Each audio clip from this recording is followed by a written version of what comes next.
Start and share my screen. Good evening and or good afternoon to whoever is watching this at whatever time of day you are. It's Natasha here with our class on eating for hormonal balance. So we're gonna pick up right there. The last class we had was on detoxification, so please let me know if you had any questions on that class. If there's any notes you want to share, let me know what you've been doing, if you've done anything to change or to add on to your detoxification pathways, like some different habits you've tried. If you've done some of the chlorophyll things that we talked about, like enriching your diet more with more greens, or even trying chlorophyll drops, just let me know some of the things you've been doing. But tonight is all about creating harmony with our hormones and using food and different various energy ways to help with that. So I'm going to go ahead and share my screen. That's there.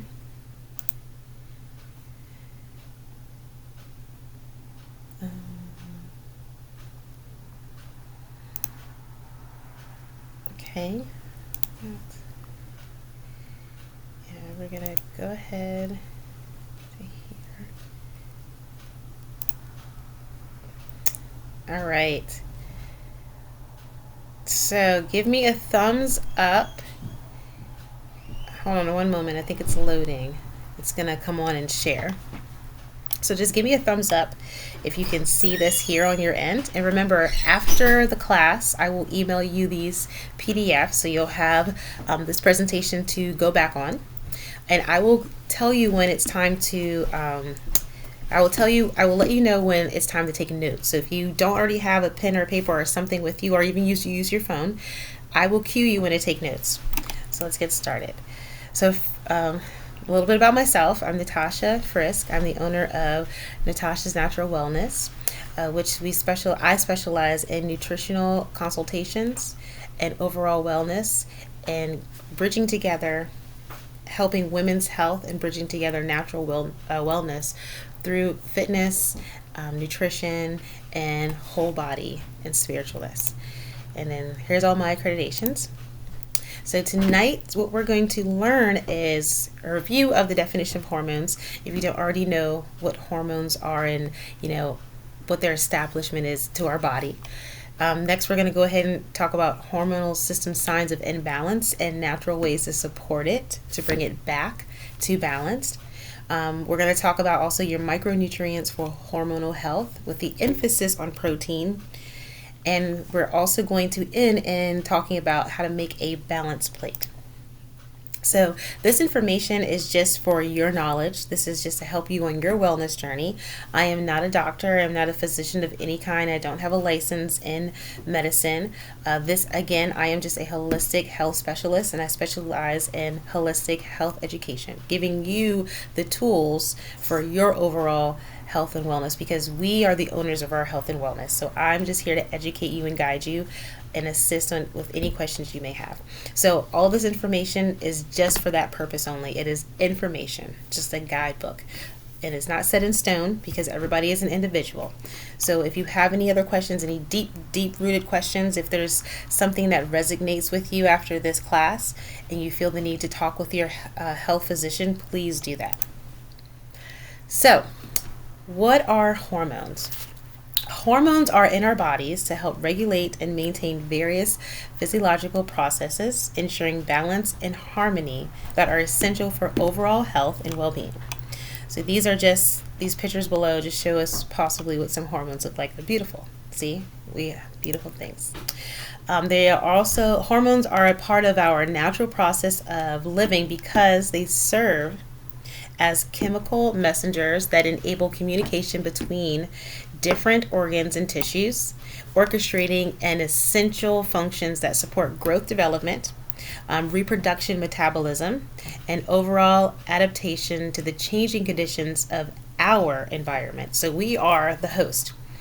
Our hormones come in and help us to communicate what's going on in the outside world, and they are bringing what's going into the inside world of us, our ecosystem. So our hormones work in unity with our organs. They work in unity with our tissues. They work in unity with our supporting our growth and our development and our reproductive health as well. So our hormones are working together. They're messengers that are produced through various glands in the endocrine system. They travel through the bloodstream, carrying instructions to the tissues and organs that will influence a wide range of physiological functions. The top 5 hormones are going to be our estrogen, which is going to be primarily associated with female reproductive health. Progesterone, which plays a role in menstrual cycles and pregnancy. Testosterone, mainly responsible for male reproductive functions.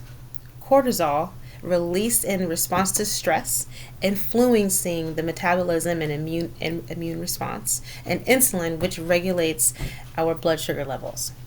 So these are our top 5 hormones, and these are the ones we're really going to talk about tonight. So hormones are crucial for maintaining balance and harmony in the body, influencing growth, metabolism, immune function, mood, and a lot more. Understanding their role is essential for promoting overall health and well-being. All right, so do we have any questions so far? Please put it in the chat if you have any questions. So here's an overall review of the key functions of them. So when we say metabolism, regulation of metabolism, hormones like insulin influence how the body uses and stores energy from food. Reproductive health. Estrogen and progesterone, regulate the menstrual cycle and play crucial roles in fertility and pregnancy.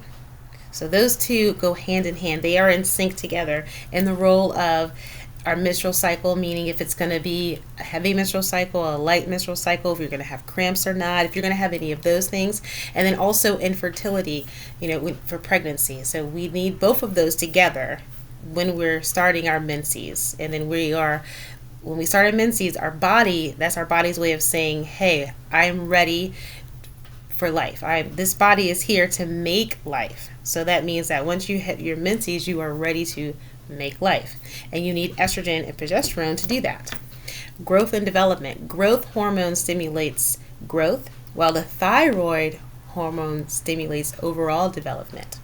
So if you have, think of your family medical history, and if there's any thyroidism or any hypothyroidism, anything with the thyroid in your family, just know your family's health history for those reasons. Because if there's something in the thyroid in your family and it's continuously passed along, you are predisposed for that, for possibly something with your thyroid. So if you already have your family's health history, there's problems in your family health history with thyroid, take care of your thyroid. Make sure you're supporting your thyroid. Same thing if there's something going on in your family health history, and say there is adrenal fatigue or something with adrenals. Take care of your adrenals. Take care of your whole body, but really pay attention to those things in your family's health history. Stress response. So cortisol is released in response to stress, preparing the body for either fight or flight. And then there's also chronic stress, and we'll get more into that as well too. Mood and emotion. So the neurotransmitters, which are influenced by our hormones, play a role in mood and emotional well-being. So there's a lot of jobs it takes to run this body. And those are some of the key functions and some of the jobs that they do. So these are what some of our hormones, these are the functions that our hormones do, or they regulate. So now we're going to go into the hormonal system and signs of imbalances. So our bodies can show us signs of hormonal imbalances, as in the change of energy levels. If you all of a sudden have a big drop in your energy, if your mood fluctuates, there's some signs right there too. If you go from being ecstatic to just being really low, if you are usually a very happy, content person, then all of a sudden you have like this irritable out of nowhere. Also, irregularities in your menstrual cycles. So think of if you've skipped, if it's been heavy, if it's been light. Think of some of the other things. Say you've never cramped and you start cramping, or your breast tender. That's never happened before. So pay attention to those things too. That's your body's way of talking. Other things are going to be variations in weight. Either you're losing weight or you're gaining weight. And also skincare. So say your skin starts to get maybe a little bit more dry or more cracky, or maybe you have or you have a rash or something just popped up out of nowhere. Those are signs of imbalancing. So other things are going to be chronic fatigue. This is an indication, again, medical family history of either adrenal or thyroid hormone imbalances, because they're a small organ that takes a lot to do. They have a lot of work to do, these organs. Mood swings, again, hormonal fluctuations can lead to irritability or anxiety. Irregular your menstrual cycle, pay attention if there's any changes. That can be a signal of imbalancing of the hormones. Pay attention to your weight. If you've lost weight or if you've gained weight, and then pay attention to your skin. If there's dry skin, acne, or other skin problems, those are going to be linked to something hormonally that is not balanced. In order to maintain overall and prevent potential health hazards, recognizing the signs that your body is giving you empowers you to take proactive steps towards restoring your hormonal balance. So you just have to make some adjustments in your lifestyle, possibly your diet as well, and introduce some more natural solutions. So our body's way of talking and giving us these signs you may take it in as a negative thing. Don't take it in as a negative thing. Take it in as a way of communication that your body is signaling it needs help. It needs support. So yes, you have some acne. Acne may not look good, but that's also your body's way of saying, I need you to support me. Yes, you may have chronic fatigue. You're tired all the time. That's your body's way of saying, there's something imbalanced with our rest cycle. We need to fix it somehow. Maybe you have mood swings. You're going from happy to sad to in fluctuation, like everything irritates you. That's your body's way of saying, hey, there's something going on. Pause for a moment. Look into this deeper. So the symptoms, the signs, those are just ways our body is communicating to us. And that's how we have to do this. So another way are some natural ways to support hormone balance can look like adopting a nutrient-rich and balanced diet, engaging in regular physical activity, practicing stress management techniques such as meditation, prayer, or yoga, prioritizing quality of sleep, really, really making sleep like a number 2 on the list after eating, right? Should be food, sleep, environment. Sleep is so important. Sleep regulation is so important. I cannot stress that enough. And incorporating special foods and herbs and supplements known for their hormone balancing properties. And we're going to talk about some of those too. So all of this, putting this all together, will help you to bring to life a more holistic, more natural, health-focused lifestyle. So now we're going to get into the nutrition of it. So when we get into the nutrition, we're going to talk about macronutrients, and we're really going to key in on protein.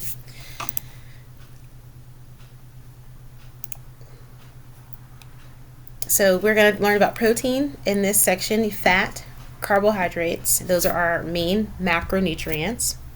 And you're also going to learn about essential vitamins and minerals, food selection, how to read your label, and reset your kitchen possibly as well too, and to reset your environment as well. Before we get started, please let me know if there's any questions or anything. Okay. So what is nutrition? So general nutrition is defined as nutrition is about eating a healthy and balanced diet. Food and drink provide the energy and nutrients we need to be healthy. So Nourish nutrition is the ideal intake of nutrients for an individual in order to achieve nourished health. So nourished health is the best health for the whole body. So look at nutrition not as just your food intake, but nutritionally, you're learning as well. What you're learning, your space, your environment, things that you're in. So those are all things that provide you with healthy whole body well-being of nutrition. So there's poor nutrition and there's nourished nutrition. So we're going to look at poor nutrition first. So that means eating at irregular times, skipping meals, eating late in the night, grazing, irregular times. You don't have a set time. So when you don't have a set regular schedule, then your body is not in a regular motion. So that wreaks havoc. Foods low in nutrients, easy, quick foods. Everywhere you go, unfortunately, there's some type of food. Those are not foods, those are non-foods. Think about going to checkout lines at, say, a clothing store, or if you have a mini farm or something, they have little non-foods there. Those are the things that are low in nutrients. They have nothing. We want to not include those in our healthy, well-being, nourished diet, right? High sugar, that's what those things would lead to. Large portions, those will lead to them as well, and cravings. So when we eat at irregular times and we skip meals, and we eat foods that are low in nutrients, you're not providing your body with adequate nutrition. You're providing it with just short-term things. Excuse me. So that's why you may have high cravings of things. So pause for a moment and write down if you have any cravings for anything.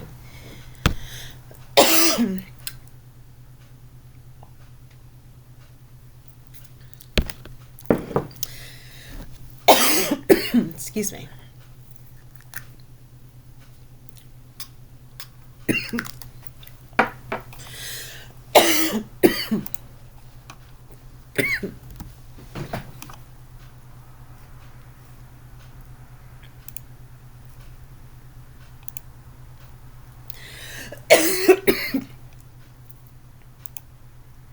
The recording has stopped. Whoa.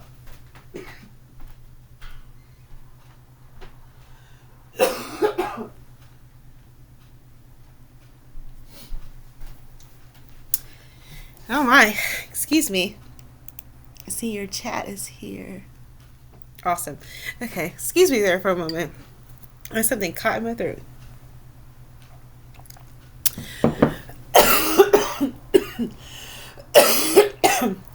Oh my. Yes, I think I'm okay. Whew. I have everything here I need. All right, we're going to get right back to it now.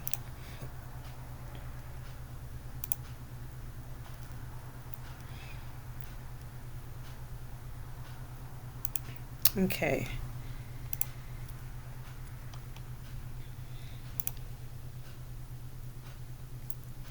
Oh, wait.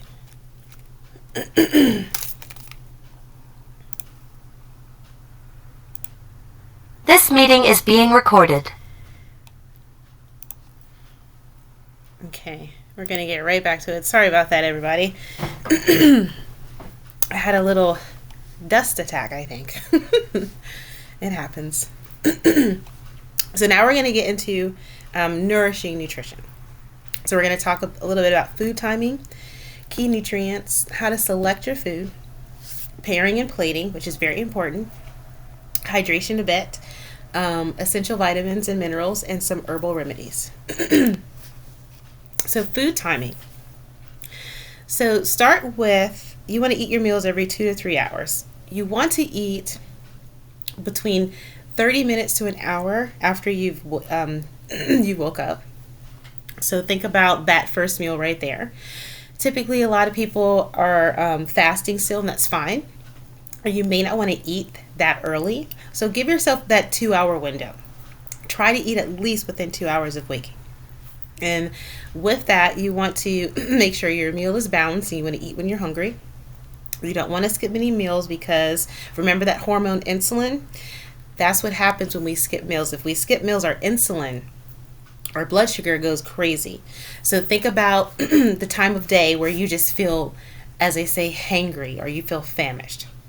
Take a mental note of that. This used to happen to me. I have my little low crash, because we all have a crash, an afternoon little crash. I have mine between 2 and 2:30.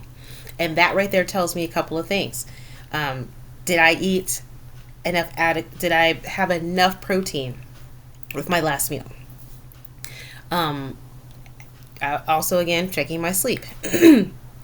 Also checking, make sure, did I have enough carbs today? So when we have that afternoon crash, it could be because you're not having enough hydration. It could be you didn't have enough protein. It could be one of those things, or even you're just tired. But always just check to see your last meal, make sure you had enough protein. And when we skip meals, this makes our blood sugar go kind of loopy and crazy, and you're going to want to grab anything because cortisol, remember that hormone cortisol? Cortisol is up. It's stress. It's you've unlocked the fight. You've unlocked the flight. Like, I'm starving, I need to eat. So you've unlocked the worry. So cortisol is up. So your blood sugar, your insulin is going up, and it's like, hey, cortisol, I need your help. So then insulin goes to cortisol. And so that's why we have all these non-foods in all of these stores, because they know that people don't have regular food schedules. You know, we're all in this fight. We're all in this stress. We're stressed out. We're stressed to the max. So that's why there's a lot of non-foods. So make sure you're eating enough protein. We're going to talk about that. Make sure you're having adequate fat. Make sure you're hydrated. Don't ever go to a store hungry. That's a little trick right there. So our key nutrients, protein. Protein is essential for muscles, organs, brain, and bones. Protein is essential for supporting our bodies. Protein is often is referred to as the building block of life, and it's rightfully so because it plays a role that helps our hormones synthesize within our body. So hormones, being made up of amino acids, are essentially proteins that act as messengers carrying instructions for various physiological processes. So we need proteins because proteins carry the building blocks, which are amino acids. And we need those amino acids when they come into our body to turn into protein to help with our hormones. So think again back to that hangry or that famish or that whatever your crash is during the day. Think about how often that happens. Think about what you've eaten before. You know, there's always a lack of something. We're always missing something. So for us women, we don't eat enough protein. You have to think, not only are we have the power to give life, you know, that's what our bodies are for. So think about how much energy our bodies have to work to do that. From the time that we have our menses to the time that we go to post-menopause, we have a lot of work in between. So we need that protein. We need that structure because it helps to build muscle. It helps our brain. It helps our organs. It helps our bones. It helps our tissues. It supports the energy output that the body is doing. It also supports us through all phases and stages of life.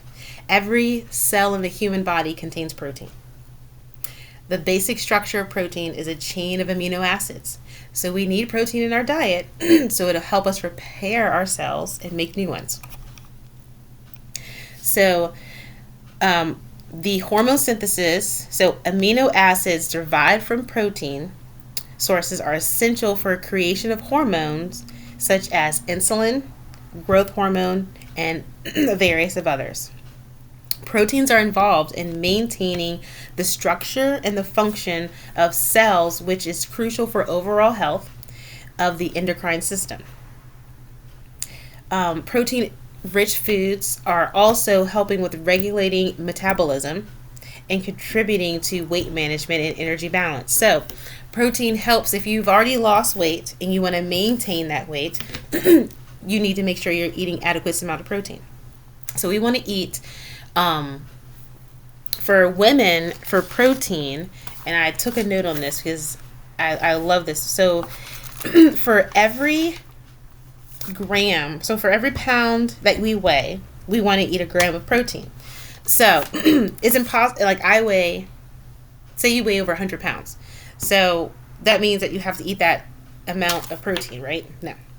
What you want to aim for women, for us, we want to aim between 30 and 35 grams of protein with each meal. That's adequate. You can do that.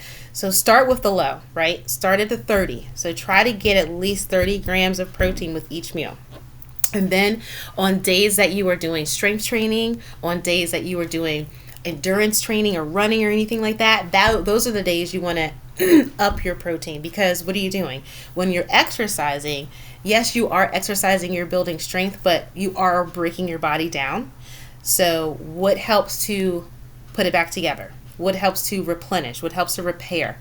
Protein. So make sure we're doing protein. Here's some reasons, science-backed reasons why we should be eating protein. It reduces your appetite and your hunger levels. It's good for our bones. It reduces cravings and the desire for late night snacking. Everybody can attest that they've done some late night snacking. I do, yes. I like to have a bowl of oatmeal with some almond butter, something like that, or some ice cream here and there. It boosts your metabolism and increases fat burning. It lowers your blood pressure. It helps to maintain weight loss. It doesn't cause harm to your kidneys. So here are some protein examples. So white meat, poultry such as chicken, turkey, or turkey breast meat. Fish, especially fatty fish like salmon, lake trout, mackerel, herring, sardines, and tuna. Pork tenderloin. Lean or extra lean cuts of beef such as sirloin or round cuts. Between 93% lean ground beef, eggs or egg whites. And then also, so those are animals, so here's some plant protein. So tofu, beans, broccoli, chickpeas, greens, lentils, nut butters, nuts and seeds, peas, and tempeh. When it comes to tofu and tempeh, you want to be careful to make sure that you're getting it where it says it is USDA organic and non-GMO. They have to have both. You don't want one or the other. You want to have both of them. Our country doesn't grow tofu and all of this, so I don't eat tofu. I just don't like tofu. I used to like tofu. I'll have it here and there, but that's just something I'd rather just have some beans, some chickpeas, some kidney beans, some lentils. I love lentils. If I'm going to do my plant protein. And I also love chickpeas as well. I love chickpeas too. So carbohydrates. So when it comes to our carbohydrates, they're a primary source for energy. We all know that for the body. They impact hormonal balancing, particularly in insulin, which is crucial for regulating blood sugar levels. So if we eat complex carbohydrates, such as whole grains, fruits, and vegetables, this will promote a steady insulin levels throughout the day and for your metabolic health. So carbohydrates are our body's primary sources of energy, and they play a vital role in wellness and health. We want to do starches, fibers, and plant foods, and carbohydrates are sugars found in many different foods. So we want to eat carbohydrates. We want to eat complex carbohydrates. Those are going to be your fruits, your grains, your vegetables, right? Why do we want to do carbohydrates? Because they can boost your mood. They can help prevent weight gain. They might even promote weight loss. There are some diets, and there are a lot of research out there, especially when you're doing things for your heart health. The plant-based diet is really highly recommended for heart health and for balancing and for supporting your heart. There's been a lot of research done. A lot of people do lose weight. You remember, individuals. Maybe there may not be a group of them, but we are individuals. We all have different family medical health history. We all have different genetics, but fruits and vegetables do help when it comes to losing weight and maintaining weight and overall health. Carbs are great for our heart. They'll keep you trim and your waistline small. They'll help keep your memory sharp, yes, and they help you lose fat if that's one of your goals. So complex carbohydrates, these are what we really want to get. So millet is a little grain, a little salad, like it looks kind of like rice but a little bit smaller.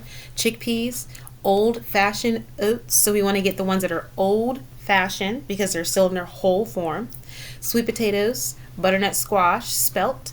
Spelt looks kind of like oatmeal, but it's a little bit thicker. It's not a flat, but it's like a whole grain. Black beans, potatoes, sprouted green bread is really good, and quinoa. And so now to fat. So fat, dietary fats, especially healthy fats like omega-3 and omega-6 fatty acids, are vital for hormone production. So fats are involved in the synthesis of these steroid hormones, including estrogen, progesterone, and testosterone. So when we say steroid hormones, muscle, right? Think of getting muscle, think of getting big.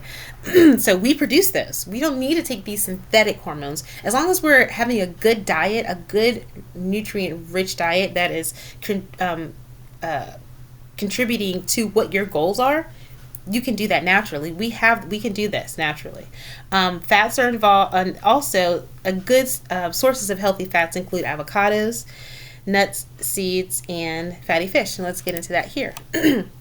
So fat supports healthy joints, brain health, and skin. Think of the walnut. The walnut is a really good omega fatty nut. And what is the shape it's in? A brain, because it's really good for our brain. So right there's signs everywhere, right? I think that's so cool. And it also helps prevent inflammation. So having good fat. It helps with memory and conjugative skills. And we need to eat fat because it helps us to absorb the vitamins A, K, D, and E. So we need fat. And our hormones love fat. So we want to make sure that we are feeding our hormones good, healthy fats. So they are very, very needed in the body.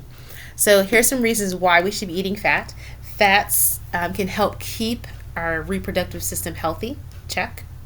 Fats help your body to stay warm. Check. Our brains are made of fat, so we need to eat more fat. Fat helps you absorb nutrients. Remember those vitamins A, K, D, and E. We have to eat fat in order to absorb those those vitamins. Fats can help lower your cholesterol, and fats can improve your skin. But we want to make sure we're eating healthy fats. So unsaturated fat. We want to do olive oil, some sesame oils, avocados, olives, nuts, and peanut butter. And I like to do the natural peanut butter with the oil on top. Yes, that is the one we want to do. Yes, it's a pain sometimes, but that's what we want to do. Polyunsaturated fat. So some good sources of that are going to be sunflower and sesame and pumpkin seeds, flaxseed. You can get flaxseed at its whole form in a seed. Grind it up yourself, or you can get it as a powder, or you can get it as an oil and you can cook with it. Walnuts are really good. Fatty fish, so salmon, tuna, mackerel, herring, those are good. I love to eat sardines. I love to eat sardines in water or oil or even some mustard. So these are other polyunsaturated things, is soy milk and tofu again. So when it comes to our food selection, for examples, we want to do white meat, poultry, such as chicken or turkey breasts. Also, really good things, fatty fish like salmon and trout, mackerel, again, the sardines, pork, tenderloin, and then your beef, 93%. Now, when you're doing animal, remember that when it comes to your food, be mindful of your food. So when it comes to being mindful of your food, be mindful of where you're buying your food. Be mindful if you're going to eat animals, be mindful of who raised the animal and what they're raising the animal of. Because you're taking in what that animal had, right? So be mindful of that. That's part of that. Be mindful of when you're cooking your meals, when you're preparing your meal. Be mindful of where your emotions are. Be mindful of how you're making it and you're preparing it emotionally. You don't want to don't make cooking a fun, engaging, loving experience instead of making it work. Because you're feeding yourself. How amazing is that you get to prepare a meal for yourself? You're taking care of you, right? And how amazing is that you go to a farmer that helped to raise whatever animal that you're getting, or even the vegetables you're getting. They took their time and their energy and they did that. Those are different ways to practice being mindful. We'll talk more about that too. So some more examples of plant protein again are going to be your beans and your legumes, your nut butters, your seeds. Peas are really high in protein as well. Example of complex carbohydrates. Remember, we want carbohydrates in its whole form. So potatoes, oranges, butternut squash. We are in winter season right now, so the things that are going to be in season are going to be your squashes, and they're going to be great because they're full of fiber. Fiber is something really good that we need. They're enriched with water. They have a lot of hydration, so that's really good as well too. Other complex carbs that are Grains are going to be oats, wheat, butter, pasta, barley, quinoa, spelt, and sprouted bread. Now, if you have celiac or you're staying away from gluten, the things that you want to do, and I didn't add on here, are going to be millet. Aramith is really good. Arrowroot, cassava is going to be really good for you too. So chickpea flour, those are going to be good as well too. If you have celiac, or if you are just removing gluten from your body. So again, going back to the fats, monounsaturated fats as in olive oil, avocados, olives, and nuts. And then polyunsaturated fats. These are good fats as in pumpkin seeds, flax seeds, flaxseed oil, and fatty fish as in trout or tuna. All right. So when it comes to putting everything together, we want to make sure we are balanced. So we want to make sure we are emotionally balanced. We are eating healthy. We are exercising. We are practicing confidence. We are practicing being mindful in our time, the things we're putting into our body, the things we're putting on our body as well too. Because when it comes to being in a good hormone harmony, not only is it what we're putting in our mouth, our bodies through our mouth, but also what we're putting on our skin. So some of the things you may want to look at, and going back to that detox class, is check out your makeup if you wear makeup. See what toxins are in there. Check out your sheets. See what they're made of. See if they're irritating your skin. Check out your lotions. These are other things to be mindful of what you're putting on your body as well. Your clothes, be mindful of that as well too. We want to make sure we want to stay away from plastics. We want to stay away from things that are called xenoestrogenic things. Those are plastics. We're around fake estrogens a lot in our environment, through our water, through our food sources, through our clothes. We have to be more mindful of these things and try to be as organic and as open and using the community and our local resources as we can. So other things you want to put in your diet is we want to make sure you put probiotics in. So probiotics are going to help with the reserves and making sure your gut microbiome, your soldiers in there, are good and they're supported. Good sources of probiotics are going to be from fermented foods, so yogurt, kefir, sauerkraut, and maybe even some supplements. The probiotics have really good, wonderful digestive health benefits because they aid in the breakdown of food, which will help you to absorb nutrients better. And they can also help to alleviate digestive issues as in IBS or diarrhea or even some bloat. So probiotics are really good. Other things you want to remember to put into your diet to make sure it's balanced is going to be omega fatty 3 acids. Good sources, again, are going to be chia seeds, fatty fish as in salmon or mackerel, flax seeds, and walnuts. You want to make sure you're getting good sources of vitamins and minerals, and the sources you're going to get through that are going to be your colorful fruits and vegetables. Think of seasonal. Maybe experiment one year. Eat seasonally, see if you can stay in season. Another good thing to do is to get your vitamins and minerals are going to be through lean proteins, through herbal remedies, herbal teas as well. And remember to get fiber. Fiber is another great source. We need fiber. Helps to remove any waste in our body. It also helps you to sustain good healthy weight. Helps you to have good healthy bowel movements as well.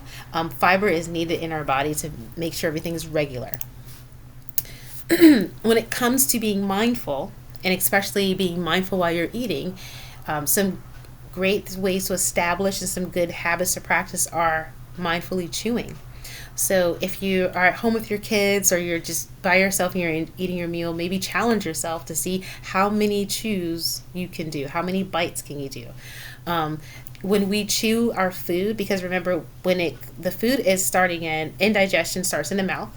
We have enzymatic blends in our mouth that when we chew our food, our saliva produces these enzymes and it helps to break down the food.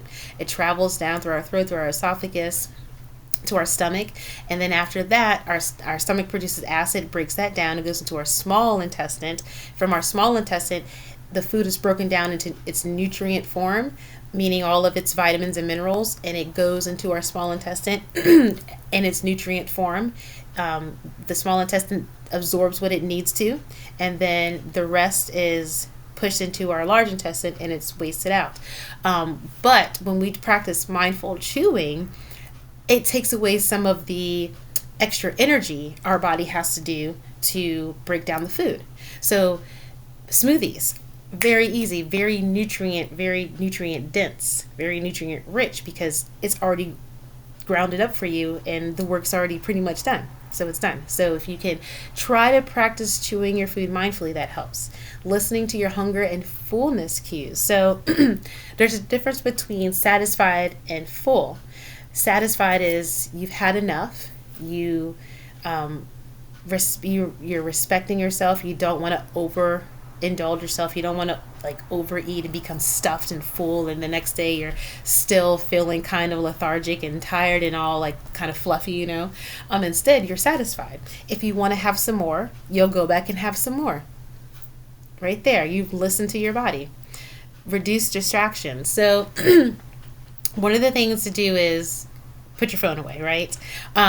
Distractions make you eat faster. You've eaten all your food and you're like, oh, where did it go? You know, you've already eaten it. It's done. So you want to take your time. You want to enjoy your food. You want to enjoy the taste of it, savor it. You want to enjoy the smells. You want to take note of how the texture feels. You know, take note of that. So reducing distractions actually helps you to be more engaged and more mindful of what you're doing. If you want to have music, play music. But don't have the TV on, you know, try your best, be engaged in conversation, be engaged in the present moment if you can. And gratitude and appreciation. If you're cooking your meal right there, you're showing that you appreciate yourself.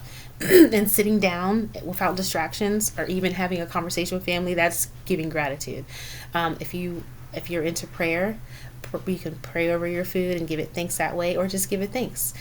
It's wonderful to do that, to be grateful, to be reminded of that, and to do that in the present time. So when we think about our meal plan and our diet, we want to go for whole foods, meaning they're in their whole form. Instead of having orange juice, have an orange. Whole foods that way.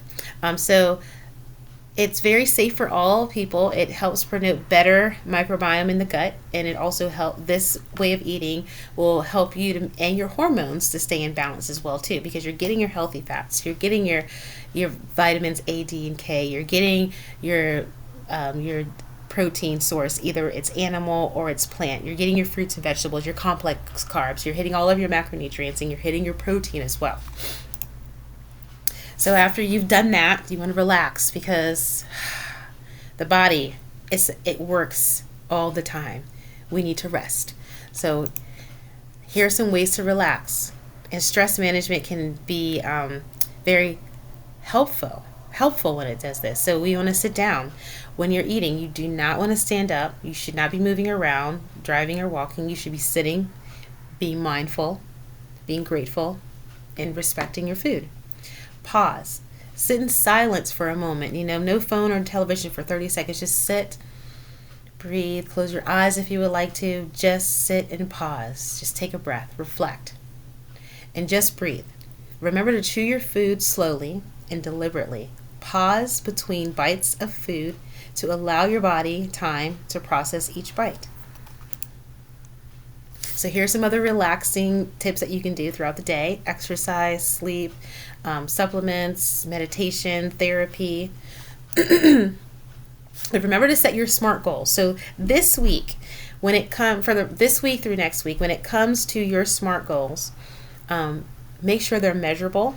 Make sure that you can reach them, you can complete them, they're attainable, they're relevant to what it is that you're trying to learn this week. This week is all about hormones and balance. This week is the job to be attainable and to be measurable is to get your protein intake in.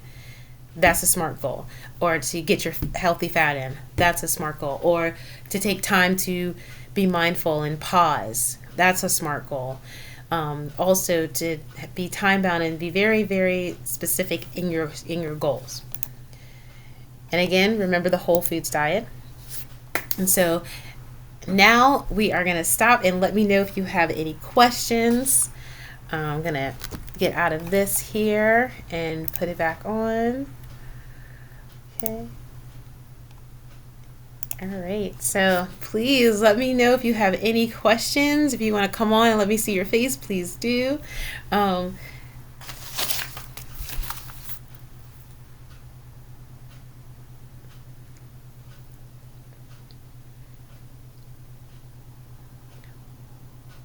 all right. Well, I hope that you enjoyed this class tonight on being balanced in our hormones. When it comes to creating your plate, check out the meal plan that was sent. Okay, wonderful. And then if you have any questions, just send them to me through our group, through email, anything like that. And thank you for joining in. I hope that you enjoy. Remember, you're going to get this replay and you're also going to get the slides as well. All right, well, have a good evening. Take care. Have a good evening or good afternoon. You're welcome. Bye. The recording has stopped.